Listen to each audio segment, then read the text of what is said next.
me signal when we can start. Okay, hi.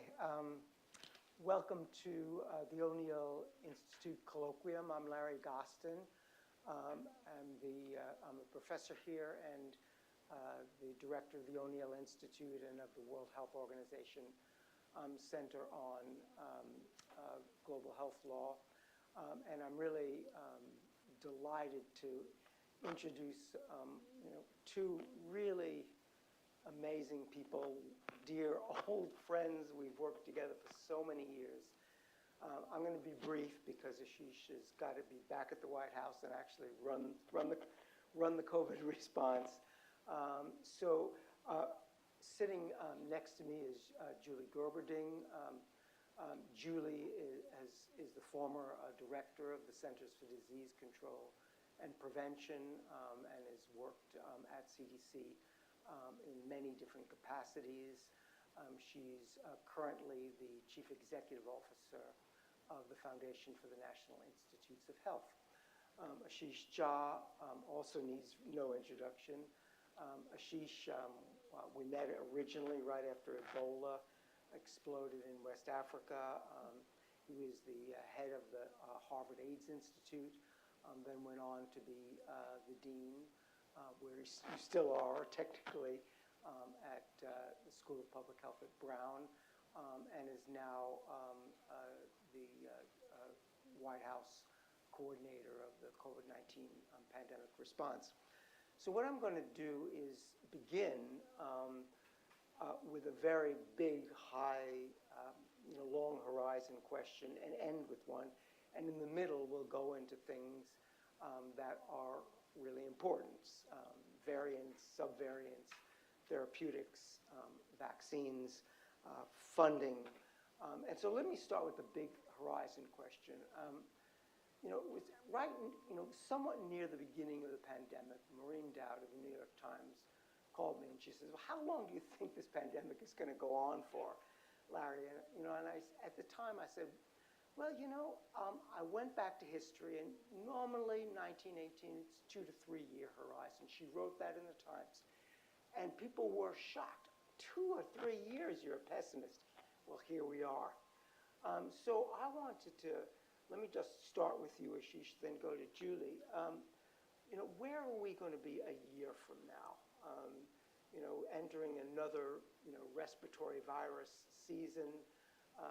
Will we be, getting, another 5 jabs? Tell us a little bit about where we might be if we came back here. So Larry, thank you, first of all, and thank you all for letting me spend some time with you. Predictions are hard, as Yogi Berra said, especially about the future. Look, here's what we know. Think about where we were 2 winters ago. Pretty horrendous winter. We were at a point where 4,000 Americans were dying every day. Think back to last winter, still a challenge, better than where we were 2 years ago. And we expect this winter to have its challenges, but better than last winter, which was better than the winter before. So there are 2 questions. Why is it getting better? And so why is it sort of slowly every winter getting a little bit better? It's because we're building up population immunity. There are 2 ways of building up population immunity. You can do it through infections or through vaccines. One's a heck of a lot safer than the other. And as we continue doing that, and so the virus is going to continue to evolve. I expect next fall and winter, we'll have another respiratory virus season as we do. This virus is not fully seasonal in the way that influenza is, but if you look at it, it's becoming more and more seasonal over time, and I can kind of talk through a little bit why that's happening. I expect that to be more of the case by next fall and winter. So at some point, I mean, it just becomes one of the respiratory viruses we deal with. Certainly not there yet, because if you think about where we are, 300 to 400 Americans dying every day, right now, which is we're in a bit of a lull, this is still an enormous amount of infections, enormous number of deaths. I expect that to get better, and especially if we stay aggressive on making sure we're updating vaccines, so we're treating people, that we're doing the things we need to do, we can continue driving this virus more and more into the background in terms of how we manage it. Yeah, and I'm going to come back to that in terms of funding and whether you're going to have the capabilities of doing that. Julie, I could ask you to expand on that. For example, will we have nasal or other vaccines that are better at preventing transmissions, which has been one of our weaknesses? But let me just, what do you think some of the big lessons are that we've learned so far? We're into the third year of this pandemic, what have we learned? What haven't we learned and we should have learned? So first of all, thank you for having me. I was sitting here realizing the last time I spoke at the O'Neill Institute, I think we were talking about HIV. That's right. So it's You're really right there kind at of the very the beginning. Julie bookends. was CDC director when we It's amazing. when we began. So I like to start by talking about what's gone well, because there is so much conversation and so many wannabe pandemic experts pontificating on all the things that have gone wrong. I do think it's important to remember that a few things have gone really well, and we can learn from those too. One is that we actually, in many cases, achieved pretty good local control, thanks to the heroic efforts of healthcare workers and frontline public health people and employers who knew how to engage with their employees and get them to participate in even the pre-vaccine non-pharmacologic interventions and so forth. So that's important information, because we do know how to bend the curve on hospitalization if we have to. That's important information for this, but it's important information across the board. I think a second domain has to be the countermeasure in diagnostic development. By the end of 2020, there were more than 800 antivirals, antibodies, and vaccines in stages of clinical development on a global basis. Absolutely unprecedented in the history of medicine. Think if we'd had that in HIV. I mean, the whole pandemic of AIDS would have been completely different. So that ability to gear up and team science, which I'm learning a lot more about now that I'm at the FNIH, but just the ability, for me, the experience of coming into a room where I've got the institute directors of the NIH sitting with the heads of the most important biopharmaceutical companies with the most productive academic researchers in the world, sitting around a table and thinking about how to accelerate, how to get regulatory pathways. It's just an amazing thing that's gone on behind the scenes. A lot of people don't really know the story of the antiviral development, but it's amazing. And then I think the third thing that's, in my view, gone really well is that in most parts of the world, to my surprise actually, we've been able to sustain essential services. While there was chaos, terrible consequences to small businesses and families of the economic hardships that were experienced, our police, our fire workers, our groceries, most things in society still operated. That says something about our ability to be resilient in the context. But the failures, I'm not ever going to say that learning isn't important, but I feel like I'm personally and professionally bombarded with lessons learned from the pandemic. So I've tried to condense them into three big buckets. One is the failure of information, whether it's detection, disclosure, whether it's the ability to aggregate population health information, describe mortality or hospitalization, or to deliver credible information to citizens so they can make decisions. We've had a massive disconnect in our ability to get data, use it, and earn trust in it. I think a second dimension of our failure really is, of course, equitable access. And it's not just vaccines and antivirals, it's equitable access to economic support, to educational engagement, to the community. And then finally is really, what I'm probably most worried about is our ability to sustain a balanced response. We've gone from total lockdown to laissez-faire, and we need to make sure that we can manage this as it waxes and wanes with a balanced and sensible, I guess in my South Dakota terms, common sense approach to how we're going to manage this as it evolves. Yeah, so we need to be able to sustain our behaviors, and we also need to build trust. When I was in Oxford recently they were talking about trustworthiness, if we've been trustworthy enough. But we do face challenges, and I know you've been talking a lot about this, Ashish, in terms of where this virus is going. I call SARS-CoV-2 the most wily virus I've seen. I mean, compared to Ebola and other things we've been working on. So, in terms of the development of mutations, variants, subvariants, tell us where you are, where we are, what worries you, and what we're doing about what worries you. Yeah. So it's interesting. I'm trying to think of another time in history where you had this massive of an outbreak around the world of a virus, and we were vaccinating billions of people at the same time. Yeah, it's never happened. It's never happened. No. It creates all sorts of interesting dynamics, but what it does most importantly is it puts a ton of evolutionary pressure on the virus to evolve away from the immunity wall that has been built up around the world. And you get a large enough set of infections, you get enough virus out there, and you're going to see mutations. And that's what we're seeing. So we're seeing rapid evolution. I think a lot of virologists that I talk to on a regular basis have described it as sort of breathtaking how quickly this virus is evolving. I think about the fact that I started my job about 6.5, 7 months ago. And at that point, we were seeing this rise of BA2. Just in the last 6, 7 months, we saw that fall off and 2.12 take over, then BA4 and 5 take over. And now we're seeing these subvariants, BQ11, BQ1, XBB. I could bore you with alphabet soup all day, but the point is, it's breathtaking. Like, it's really amazing how much variation we're seeing. A couple of key things to understand. One is our immunity is very robust, and our T-cell ability to identify and deal with these variants, especially if you've had multiple vaccine doses or if you've been vaccinated and have had prior infections, is quite robust. So I remain convinced that we are not heading to a period of time again where we're going to see 3,000, 4,000 deaths a day. Like, something very extraordinary would need to happen, and I can't even quite figure out what that is. Yeah. That said, because of the rapid viral evolution, if we do not keep up, if we take a pure laissez-faire, I got vaccinated last year, I got infected in January, I'll be good, we're going to see a pretty significant wave of infections, right? Because these are highly immune invasive. So our job is keep up with the virus, updated vaccines, keep up with the virus, updated treatments, and make sure the treatments continue to work. And then, as Julie said, one of the challenges in this pandemic has been information and good communication.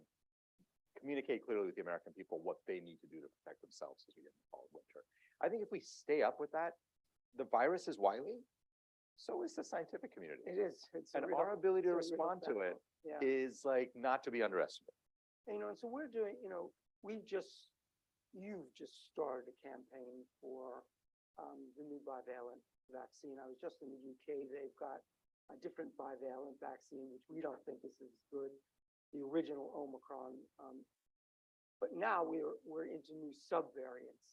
So how do you think that the current vaccine strategy is enough?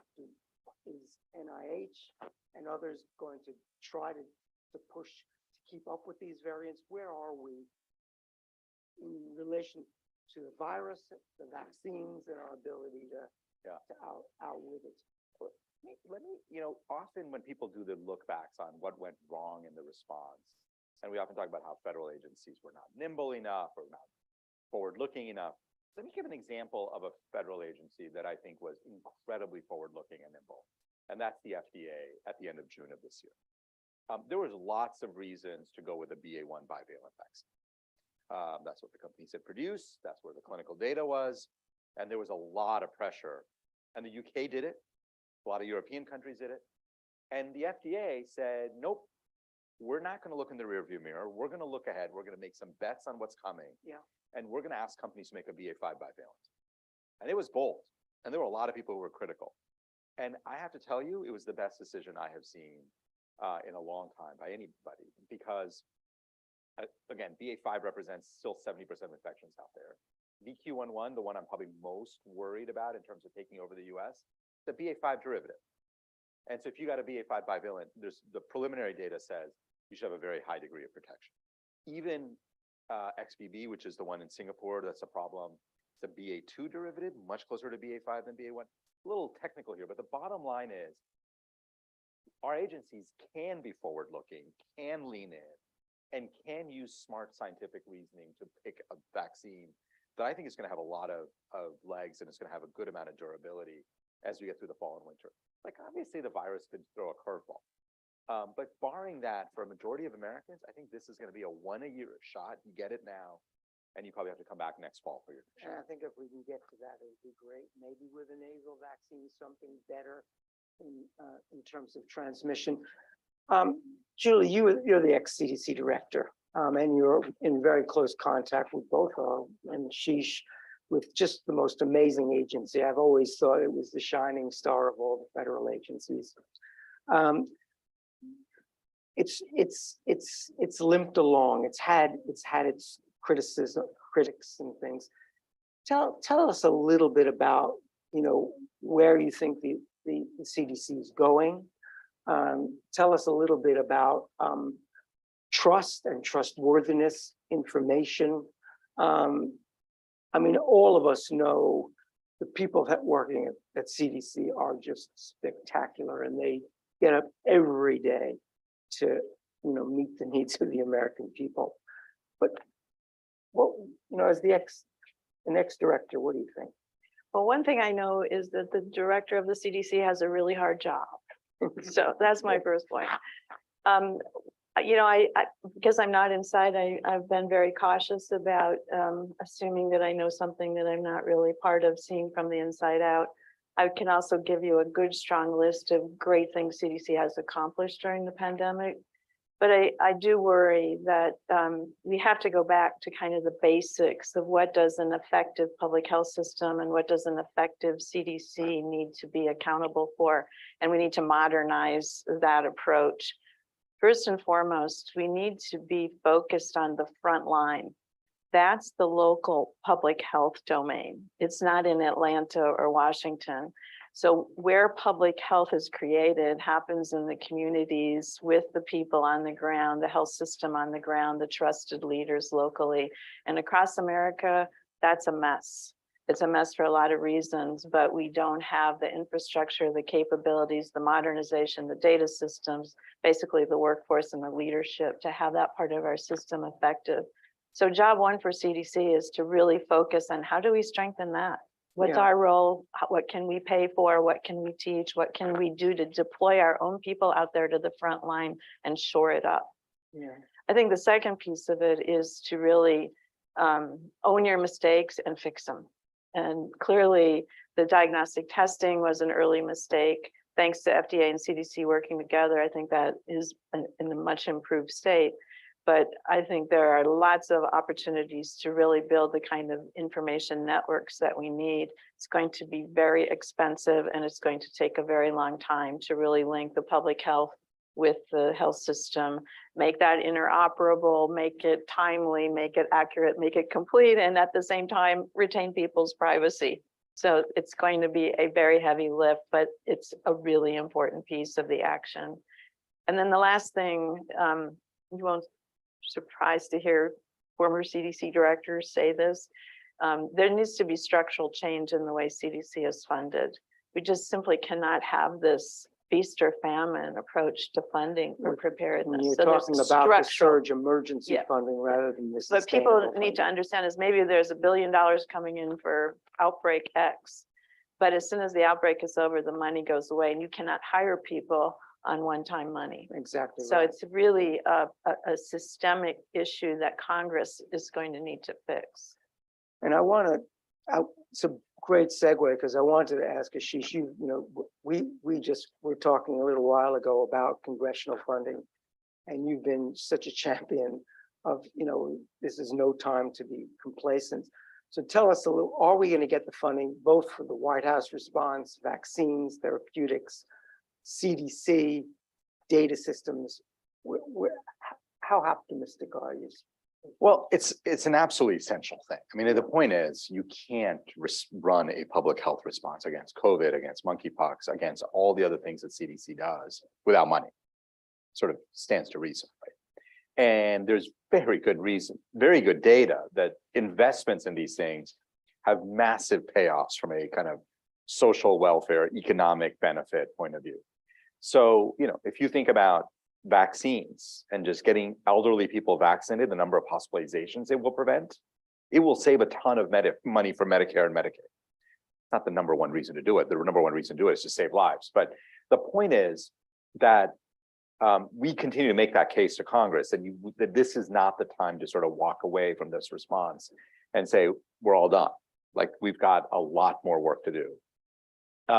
It has been a challenge. I mean, it's been interesting to me. Obviously, for 6 months, we've been making the case that if we did not get more funding, we would have a much more difficult fall and winter. Our vaccine campaign funds are very, very limited, and that has definitely made it harder to get people vaccinated and to run a real campaign. There are two key treatments that we use, bebtelovimab, which is the monoclonal, and then Evusheld that we use for immunocompromised. Both of them are likely to go away, depending on which subvariant dominates. They will potentially no longer work. We don't have backup monoclonals and other things. So our medicine cabinet, which should be getting bigger as we go further along in this disease, is actually getting smaller.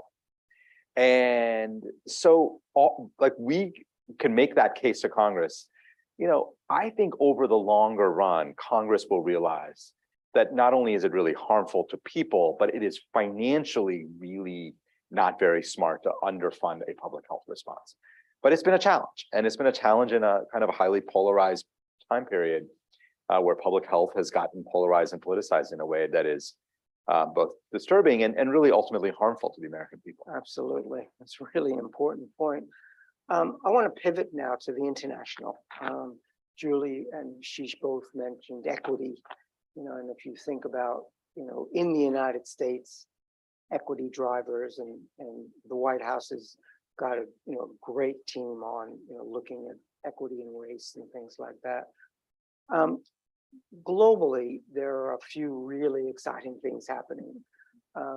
WHO Sustainable Finance was dead in the water after the executive committee in January. USG that bailed us out. So the US has really become a leader in this. The other two things are the reforms of the international health regulations, which the US has been the key driver on that. I'm the US representative on the IHR review committee, and I'm leaving back on Sunday to Geneva for that. So reflect on, and then the pandemic treaty, which the Europeans are pushing for very, very hard. We've got a wait and see attitude. So maybe just I'll ask the first one who wants to start, or you can ask each other questions. Where are we internationally with equity, global governance, and to try to build up, a global response? Because really, at the end of the day, we're only as strong as, our weakest link.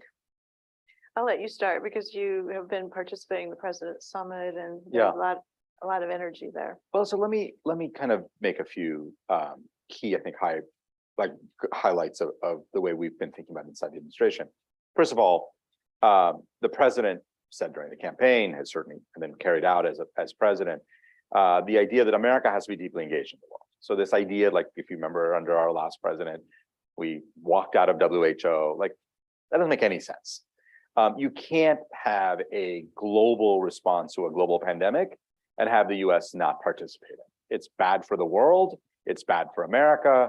And so the idea of US engagement and US leadership is like kind of, I think, deeply baked into everything we think about.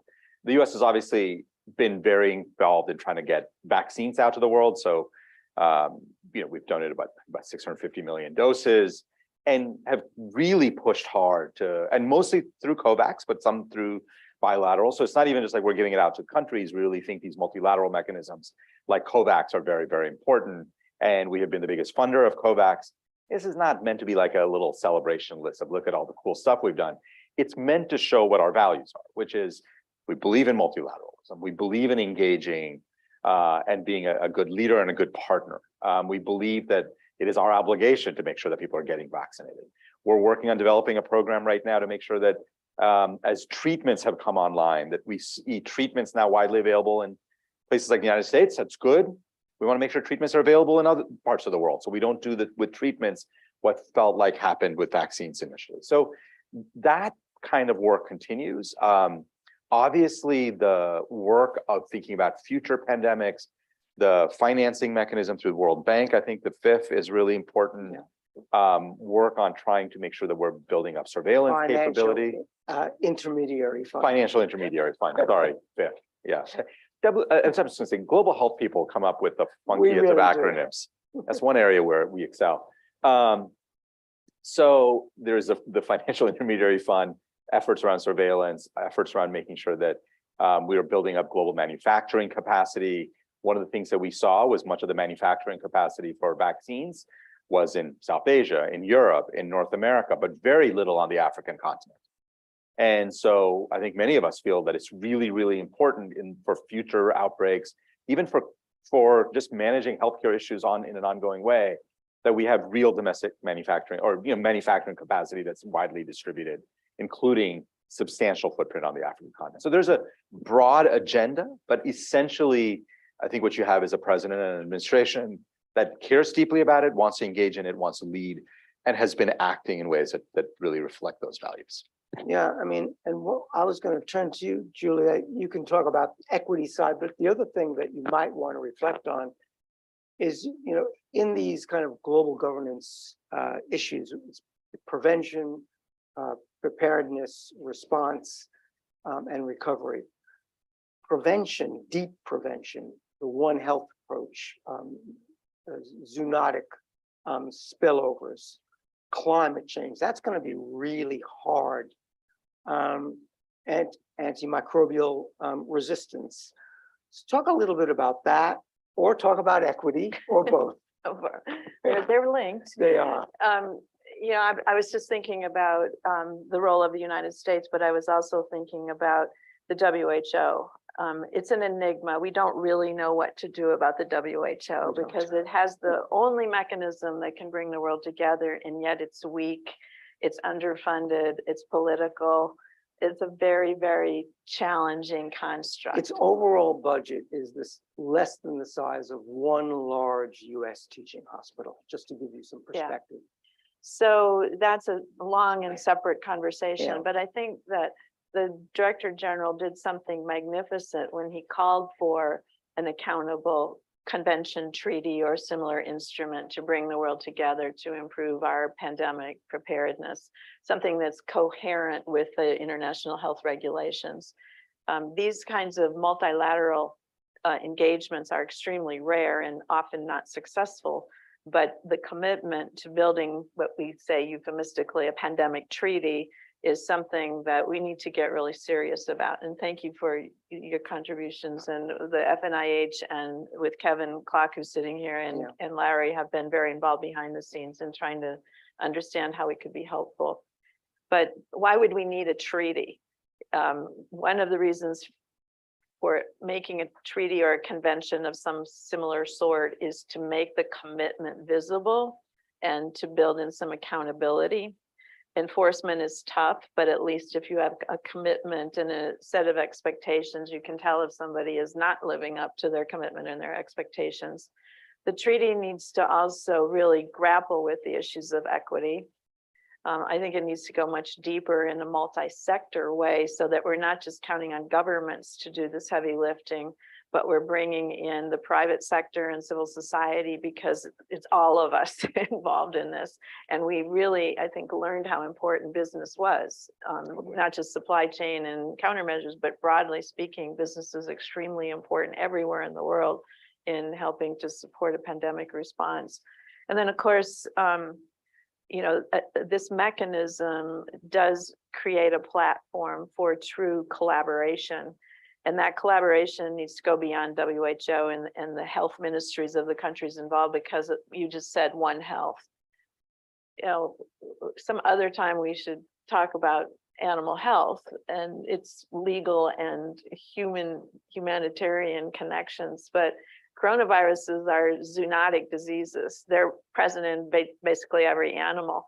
And this coronavirus is now present in a whole number of animals besides white-tailed deer and muskrats and minks.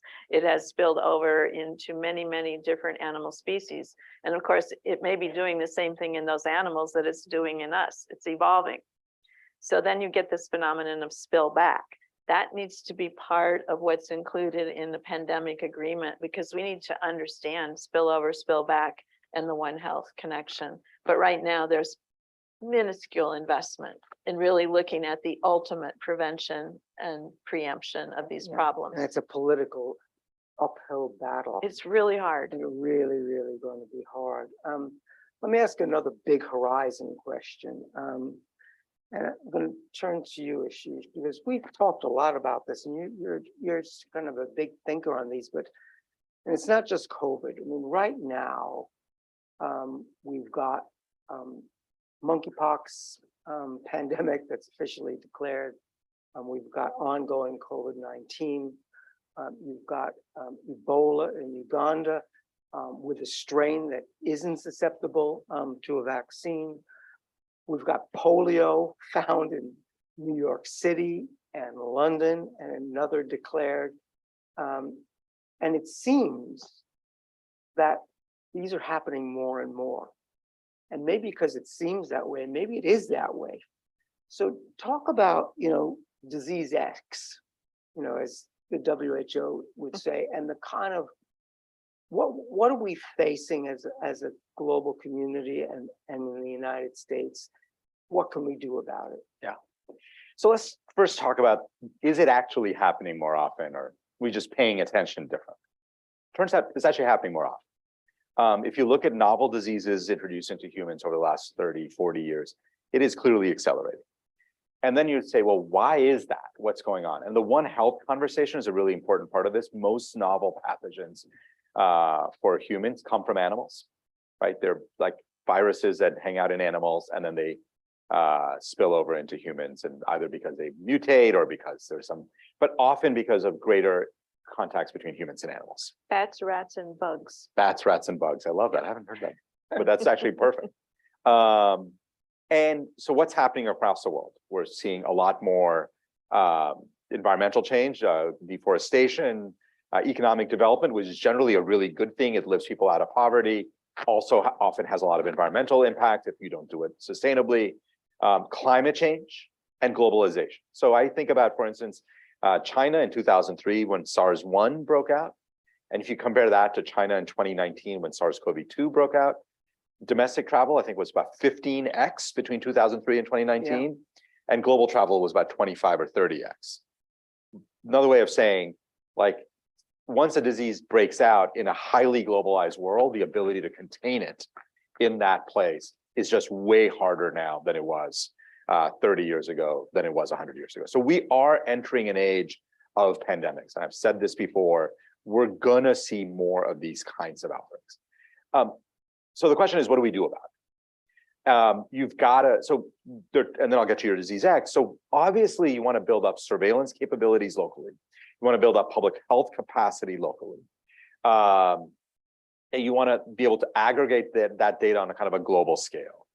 And what's lucky about this virus, and not much lucky because it's a pretty tough virus and it's obviously killed a lot of people, is we actually knew a lot about SARS-CoV-2. Because by the time we identified it, we realized we had a close cousin in SARS-CoV-1. We had done a lot of scientific work on it. And so we could rapidly build, and again, I don't want to understate the amazing accomplishment of building a vaccine in the time period that we did, but we got a head start with all of the work that had gone on. What if we get a truly novel virus that we don't know much about? That's a reality that we have to sort of plan for. Now, we think there are a set of virus families that are likely to cause future large outbreaks. What should we be doing? We should be building up platforms where we start really understanding vaccine technology for each of those virus families, where we start developing therapeutic potentially for those, so that when we get one of those, we can get that head start again. But in general, we have to work on, people talk a lot about platforms, building the capability so that whatever it is that Mother Nature throws at us, that we're not starting from scratch, that we can move much, much more quickly. That does mean better surveillance. It does mean having, I think the mRNA platform is going to end up being a really powerful part of that tool. It'll be interesting. And then the ability to manufacture at scale. I mean, one of the things that I would argue, in 2021, saw huge inequities in vaccine distribution because some places were manufacturing vaccines and other places could not.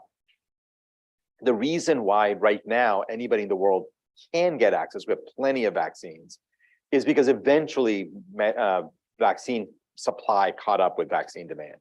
We have just got to work on building capability so we can make billions of doses in very short order for the next disease, so we don't have that time lag.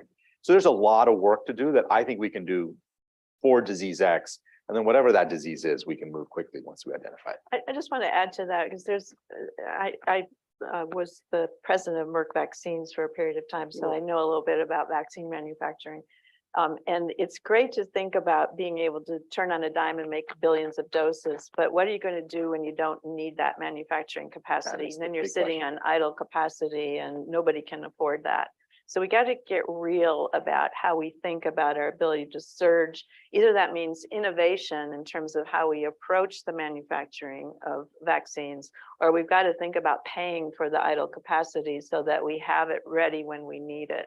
Because it isn't possible to have that capability sitting around unused during the off years. It just doesn't work from an economic perspective for anyone. Yeah. Even a nonprofit couldn't do that. No, and the 2 points are so that's exactly right. There's plenty of things that we pay idle capacity for, like our military, I mean, they're training and stuff, but we pay to make sure we have a ready military in case we need it, right? So that's important.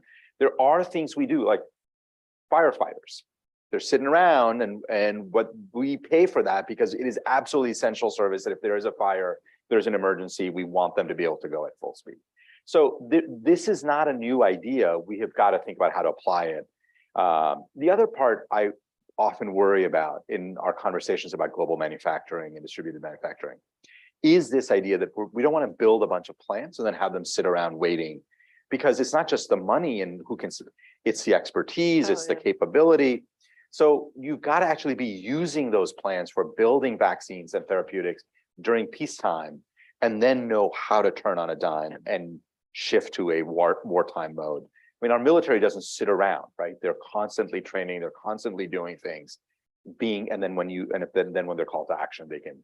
I'm glad you brought this military perspective in, because I think the mental model that needs to change is that biosecurity is not about public health and soft things at the community level. Biosecurity is national security, and we need to be approaching it with the same scale in mind, the same capability investment in mind, the same surge and idle capacity, if you will. But we just aren't approaching it that way yet. Yeah, and so it sounds to me from what you've both been saying is public-private partnerships is really kind of the future. And also mRNA technology may make us a little bit more nimble in terms of these kinds of things. So let me just ask, from your Merck backgrounds, some hard questions that civil society is asking. Well, if we give that investment to the private sector, what do we get in return? So what do we do about calls from, really broad calls from, Doctors Without Borders and other really good organizations that are saying, what about IP waivers? US has really been a leader in that, but not successful because our European partners don't always buy into it. What about technology transfer? How do we think about this tripartite government, private sector, and people and civil society? What's the right balance? What's the future of how we govern these kinds of activities in making vaccines, everyday vaccines, but also pandemic-ready vaccines? There are different domains of preparedness and countermeasures where this is going to make a lot of sense. For example, I can imagine ubiquitous access to the capacity to develop diagnostics. We saw the Global Fund's investment in HIV, TB, and malaria labs around the world be converted into COVID testing labs in a pretty fast period of time. So that investment really paid off. I think it's realistic that we can make small molecules in multiple places, and probably monoclonals, although the GMP is a bit tricky there. Vaccines are a bit different, even mRNA vaccines. This is not something you can cook up in your bathtub. I know this because when I started working as the leader of Merck Vaccines, half of our products were not in the market because of challenges in manufacturing. And we saw that with the Emergent plant that couldn't produce the J&J vaccine because it had its own manufacturing challenges. So it's not for the faint-hearted.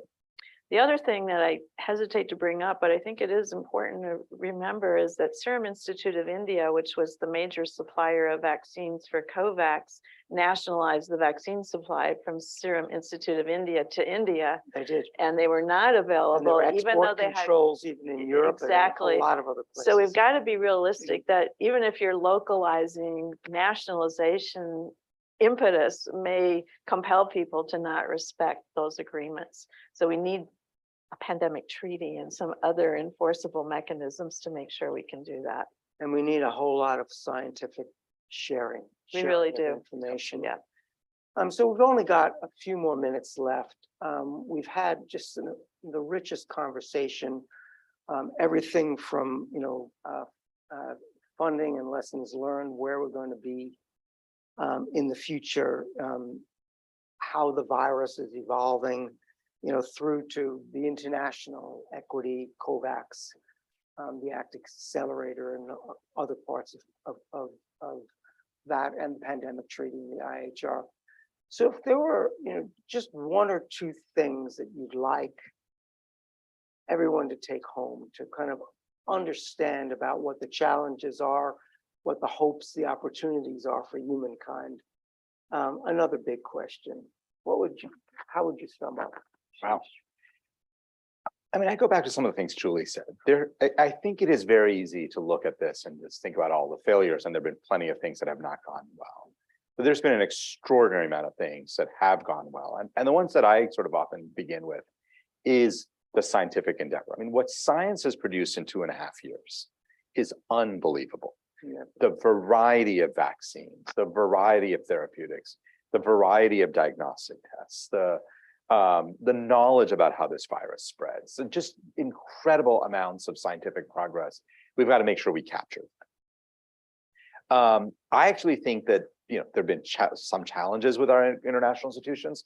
They've also, some of them, like I actually think, yes, COVAX has not been perfect, but COVAX has done a lot of good stuff. And to think how quickly they came together, how hard what they try to do is to actually pull off how many hundreds of millions, if not billions of doses they got out. Most of the doses in low and middle income countries came from COVAX. Yeah. Like, that is extraordinary. COVAX did not exist 3 years ago, right? And they have gotten billions of doses out to the low and middle income countries. So one of the key things is to make sure we learn how did that happen? And that how do we make sure we can repeat those, institutionalize those? One of the bigger challenges has been that we have realized we live in a world where there are vastly different information landscapes. A lot of people everybody kind of lives in an information bubble where the information they get is different than what other people get. And there's a ton of misinformation and disinformation.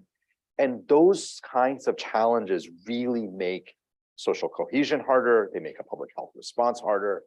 And we have got to do a lot more work to learn how information flows, how to communicate more effectively, how to connect with people who don't necessarily agree with us. There's a lot of important work to be done. One of the things I've sort of come to realize and appreciate is, the scientific endeavor has been a phenomenal success, but the sort of social science of how you pull people together and get a country or a world through a pandemic, that has struggled. And that is an area where we need to do more work. Amen to that. I mean, Julie, just finally, you started with trust and trustworthiness. In Berlin at the World Health Summit, they were lighting up with some new data about trust deficits in the world.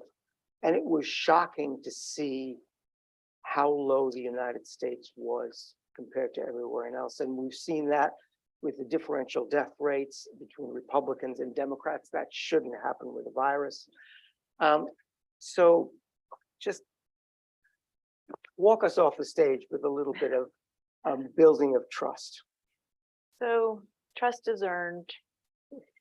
And, you know, I used to think it was about telling the truth, which is, of course, essential.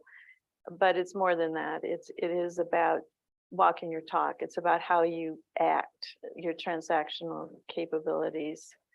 And it's about transparency, really owning up to what you're doing and why you're doing it. And I think we have some problems in all three of those areas, in truth telling, in transparency, and in transaction.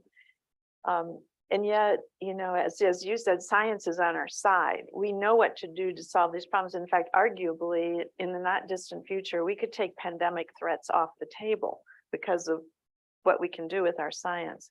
But society is lagging. And we really have to think about how do we inform but not frighten our society so that we can get what needs to get done, paid for, and accomplished without resorting to these political warfare that has been going on for so long. And I think, again, I hate to make the argument over and over again about the importance of local, but when I was the CDC director, actually before I was a CDC director, a poll was done to find out who did people trust in the context of the first SARS. And they trusted the CDC director then, Dr. Copeland, much more than they trusted the Surgeon General or the Secretary or the FBI leader. But the person they trusted the most was their local doctor. And so that really tells you that we have to be able to engage and create a network of credible, trustworthy communication at every piece of the action, and that it doesn't come from the White House. No offense, but That's totally true. that is not the most trusted place for some people in our country, nor is Atlanta. Nor is Atlanta. But you know, we really have to appreciate that we're in a world of peer-to-peer communication, and the more we can support and credential that communication, but also everyone in this room, everyone in this audience can push back when you hear something that's not true, or that's not defensible, or that's not evidence-based. Stand up to it and participate in the conversation. Because when you really look at who's perpetrating misinformation, which I think is often the source of mistrust, it's not really very many people. So we can collectively counter that if we really work with truth on our side. And can I just build on that for one quick second? Good. Sorry. So the best way to counter bad information is with good information. And as Julie said, we like to think it's like you craft the perfect tweet or you go out on CNN and give the perfect, no. The best information flow happens one-on-one in the grocery store, in the bowling alley, at whatever, like the place where people who know each other meet with each other. And that means all of us have a role in creating and promoting more good information in our society. And that means talking to people, and particularly talking to people that you may not always agree with on everything, and sharing good information. I think we really have to think of all of us as people who are trying to fill the kind of void that often is out there, especially in a pandemic where people don't know what's going on. And that information void becomes, a hotbed for misinformation.